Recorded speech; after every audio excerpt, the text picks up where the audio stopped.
Hello, and what is up, guys? My name is Jager-M from Screencasters.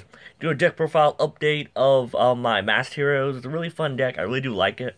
It did lose a lot of power when Rota went to 1, so I decided to update it for the November ban list format. It's really great. I do like this build of it. It's a lot more stunny, and it focuses a lot on the dark and water attributes of the deck. So, without further ado, let's get started. And you can see a lot of the changes that I've implemented into the deck.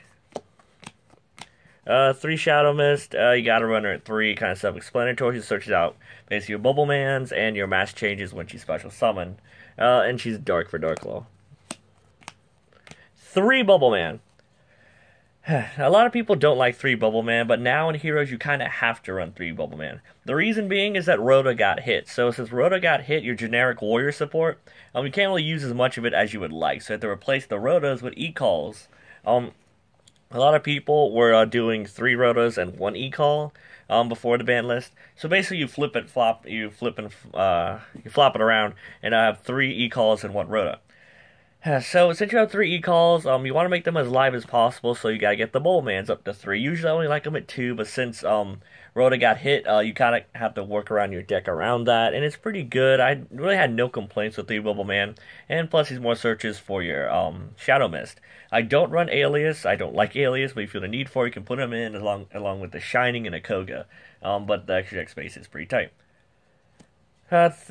2 Summoner Monk and 2 Tin Goldfish. I like Tin Goldfish over Goblinberg, solely because it's a water, has 2,000 defense, and it's still usable when they Veiler it, or Breakthrough Skill, or something like that, Fiendish Chain.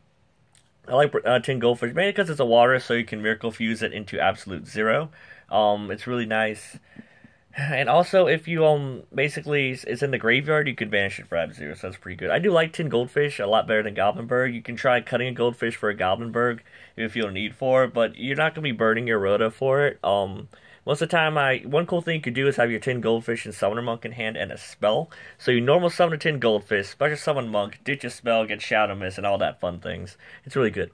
Monk's really kind of good at the deck. He's also a dark, so if you can banish him for Miracle Fusion for Escudero. So yeah, that's pretty good. And the last of the monsters, running back to a low monster count since Rota got hit. 2 Hat Tricker. I like Hat Tricker in the main, solely as another rank 4 play. You're always going to have 2 monsters, especially with the hero libs. You can resolve a hero libs. Your opponent has a monster, you have 1, there's your 2 monsters. And you still have your normal summon, so that's really good. I like Hat in the main basically for another, a rank 4 play. It sucks that he's Earth though, but if you run Gaia, Elemental Hero Gaia in the extra deck, you can try running him and Goblinbergs, which is pretty good. But that's it for the monster lineup. Onto the spells. 3 Hero Libs. This card you kind of have to play to 3. It's pretty good. I've grown to like the card a lot more now. Especially with Monk, you just ditch it and not pay half your life points. But it's really good. I like it. Searches out your what's her name? Shadow Mist. Basically, either you get your mass changes or you lose. So it's basically an easy way to get to them and your Shadow Mist. Oh, where is it? Damn it, dropped it. Not 2, 3 mass change. I like Mass Change at 3. There's no reason not to run 3. This card is freaking great. You could try Mass Change second, but I think this is overall better with the deck, honestly. Onto the card of the hour. 3 E-Calls. And 1 Rota. Oh, have you fallen from grace, my Rota? Why? But E-Call is really good. Search out your Shadow Mist and Bubble Man. One cool thing, if you have like a Bubble Man and this in your hand, you could just set it, special summon Bubble Man, E-Call into like a Shadow Mist and use your normal summon for that. Or you could just go into a Bubble Man and just special summon. It's really cool. I like it. I never really had a complaint with 3 Bubble Man and E-Calls. It's actually worked out really well, and I do like it. 1 Rota, you gotta run the max, so it's at 1, unfortunately. 2 Instant Fusion. I kind of like this. I'm thinking about bumping this down to 1. We only do 1 Norden. And there have been times I open up doubles, which isn't often, but it's a possibility. But I like it at 1, especially with Norden. But 2 is doing pretty well, because if you open with it, you kind of, win the duel if you can make your Dark Claw. Because it sets up so much advantage. But I do like Instant Fusion in the main. It's really good. Norden's really powerful. And Norden is a water, so if you use Norden's effect, and he's in a grave or something, you can just Miracle Fuse him. It's so great. 2 Miracle Fusion. I like this card in the main. I kind of think I want to bump this to 3. I love Miracle Fusion. It's such a good card. I know a lot of people say Absolute Zero ain't really good anymore, and that's true to a degree.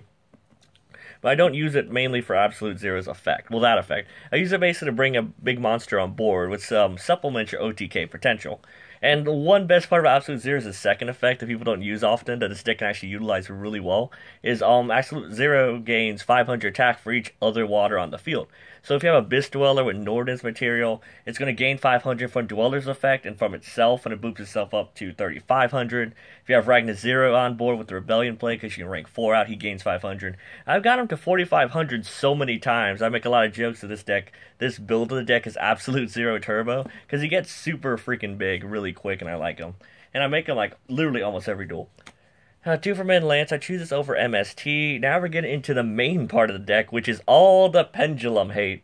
I like 2 Lance over MST overall. I was thinking about MST, but this basically helps you more with your Dark Law plays. It's more of a Protect Dark Law deck, but you still have to protect Dark Law and as your rank 4 spamming and fusioning it up. Lance basically makes Dark Law really big, and I'll right spells and traps. If you have your back row, who cares what really happens to him, you know? As long as he's on board and his effect isn't negated. Mass Charge, 1 of. I like it at 1 now. I was thinking 2, but it's just doing wonderfully. This is just amazing, especially with Bubble Man. So, yeah, that's it for the spells. On to the traps. 3 Call to Haunted.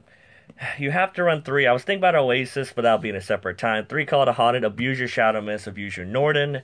Get your pluses when you can. I really do like this at 3. 2 Mirror Forces. I bumped this up to 2 now. A good player knows how to play around Mirror Force, though, and this kind of sucks against Magispectors, but you're not always going against Magispectors. And I made this deck bearing in mind with the Pendulum Magicians, because they're right around the corner. So watch out for that. I like it at 2. I might cut these. I side them out in the Magispector matchup, but I really do like it, especially with Dark Law. Just banishes everything.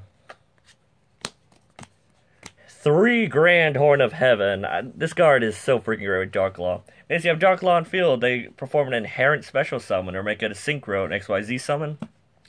Negate and destroy. They either have to go and end their main phase. They either have to go into the battle phase, main phase 2, and you draw a card. But if you have Dark Law, they're going to banish that card. So you negated their summon, banish a card from their hand, and basically ended their turn. This card is fucking busted with Dark Law.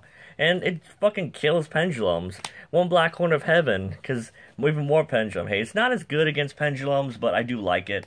Stops inherent summons, only 1 of them. 1 Solemn Warning, even more Pendulum hate. Fuck you, Pendulums. And 1 Vanity's Emptiness for even more Pendulum hate. There's going to be a lot of Pendulums in the future, so I'm stocking up on all the hate. Solemn Warning, I don't really like it in Heroes, but previously. Solely because a hero lives, because you pay half your life points, plus this with 2,000, you're basically killing yourself for your opponent. However, it does not matter how much life points you cost, which is... one thing about Heroes, that people have to realize that in Heroes, it doesn't matter how many life points you cost, as long as how much you pay, as long as you have, basically, game, basically. That's why you run 3 hero libs and stuff like that. You're basically paying half your life points. That's a lot, even with Solemn Judgment. But you basically have to do that so you have your plays set up. Basically, it doesn't matter how much you pay, as long as you have game. And Vanity's Emptiness, they can't Pendulum summon. They have to normal summon like everybody else. Your hand stays where it is, unless Dark Law banishes it. I like Vanity's Emptiness in the main. This is the trap lineup, and that's it for the main deck. I do like the main deck. It's actually turned out really well. I made it with the Pendulum Magicians in mind, so bear that in mind as well. 1 Norden, because you're on Instant Fusion. He's a water, so you can Absolute Zero him. Making him with a Abyss Dweller is so freaking great. I love it. And you can call to Haunted him, and you'll get his effect. Freaking great. Double Dark Law. I'm thinking about 3, but can't find room. But 2 is really good. I never saw the need for the 3rd one, but you could definitely put the 3rd one. 1 Anki. Anki puts a lot of work. Oh, if you're going against like a monster that you know doesn't have a grave effect or something, just kill it and you get free search and get your Dark Law. 1 Acid. This guy is so great. I might bump on it too because he's so good against any Pendulum deck. Nuke their scales, nuke their board, fuck them all. So great. 1 Absolute Zero. Best part about this deck is if you make Absolute Zero, attack, mass change him into Acid, just nuke their entire board, and keep poking for damage. It's really great. Miracle Fusion, this guy, and Escudero. Escudero is really good, mainly just as a beater. I don't really use them for their effects, except for Absolute Zero's, like, Gain attack points with a water monsters effect. That one's really good. It's standing. It's nice.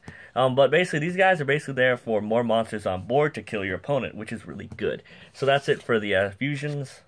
For XZs, we do 1 Dark Rebellion, 1 Ragnar Zero for the combo. Ragnar Zero is water, so he combos really well with the deck, even if he dies. Both of these are dark and water, so if they do get died, they do get hurt. Before you have your Miracle Fusion, you can just fuse them out with Bubble Man or Shadow Mist. 1 Abyss Dweller, great with Norden, great with the Bubble Mans, just so freaking great. More attack power, and more hate to those graveyard decks. 1 Castel for spot removal, 1 Samurai for pushing for game. I really do like him. I choose him over Blade Armor Ninja, mainly because he's generic. I can make him with the clowns and stuff. 1 Excalibur, the MVP of the deck. I love him so much, because with the Bubble Mans, you can just spam so freaking much. Basically, it's so easy to make him with 2 Bubble Mans, then Miracle Fuse those 2 Bubble Mans into absolute 0. That's 6,500 damage, and you usually always have your Dark Law, so that's so freaking good. I still love Deltros in the main, still great. I still make him almost every single duel. Dark Law plus Deltros is so freaking fun. And he pops Pendulum Scales, which is really good. And they can't respond to your summons. And 1 Diamond, I might cut him. He's not as good as he used to be, but I do like him still. If you feel the need for it, you could cut him for another Norden or something. Or a Gaia if you run Goblinbergs or something. But yeah, he's really good. And guys, that is the Masked Hero deck profile for the November ban. Let's hope you guys enjoyed it. If you have any comments, suggestions, or anything you want to tell me to make the deck even better, comment down below. If you question the ratios or why I didn't run this card, should I run this card, or something like that, please comment down below. I really love getting interactive with my subscribers. Once again, my name is Jager-M from Screencasters. Remind you to like the video, favorite the video, comment the video, and subscribe to the channel to see more epic and amazing videos similar to this one. See you guys!